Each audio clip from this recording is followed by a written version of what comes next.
কোন পলিটিক্যাল নেতা আশার বাণী শোনাতে আসবেন না। আমরা অনেক আশার বাণী শুনেছি, প্রত্যেকটি স্পটে আমরা ব্লকেট কর্মসূচি আজকে দিয়েছি। যেহেতু এটা দক্ষিণ চট্টগ্রামের মানুষের অধিকার, দাবি এবং মানুষের আকাঙ্ক্ষা, এই মৃত্যুপুরী পথ থেকে বাঁচতে হলে রাস্তা সংস্কার অবশ্যই করতে হবে। যদি রাস্তা সংস্কার না করে আগামীতে আপনার ভাই মারা যাবে, আগামীতে আপনার বোন মারা যাবে, আগামীতে আমার বাবা মারা যাবে, আগামীতে আপনার বাবা মারা যাবে। এটা কোনো গ্যারান্টি না যদি সড়ক চয়লেন না হয়। অতএব আমাদেরকে চয়লেন করার আগ পর্যন্ত, দাবি সাবমিট করার আগ পর্যন্ত, আমাদের টেন্ডার যদি সাবমিট না হয়, তারিখ যদি ঘোষণা না করে কোন তারিখ থেকে কাজ করবে, আমরা রাজপথ থেকে উঠবো না। কেউ এখানে আশার বাণী শোনাতে আসবেন না, কোন পলিটিক্যাল নেতা আশার বাণী শোনাতে আসবেন না। আমরা অনেক আশার বাণী শুনেছি, অনেক মানববন্ধন করেছি, অফিসিয়াল অনেক কার্যক্রম আমরা করেছি।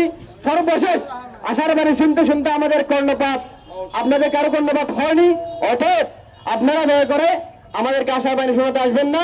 প্রয়োজনে সহযোগিতা করুন আমাদের এই আন্দোলনটি সফল করার জন্য। আপনারা প্রয়োজনে আপনাদের রাজনৈতিকভাবে সহযোগিতা। মাত্র 30% টাকায় জমির মালিক হয়ে নতুন বাংলাদেশের গড়ে তোলার স্বপ্ন দেখা বাংলা বসতি।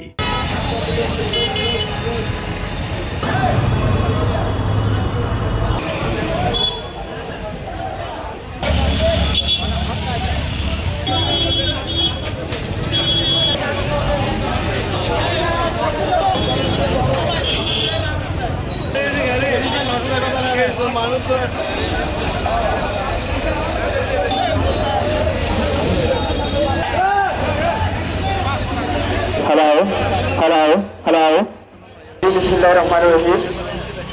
প্রশাসন আমাদের সাথে সুন্দর আচরণ করে, আলহামদুলিল্লাহ। কর্মচারীদের মধ্যে রোডটাকে পালন করা আমরা চাই। এই ধরনের না হোক, ধরনের প্রতিশ্রুতি না আসা পর্যন্ত আমাদের আমাদের শুধুমাত্র লোহাগড়াই করছি না, আমাদের টিম আছে। আমরা সর্বোচ্চ আনন্দ করে ফার্স্ট ড্রাইভে এই ব্লকের কর্মসূচি প্রকাশ করতেছি। সবার 1 করে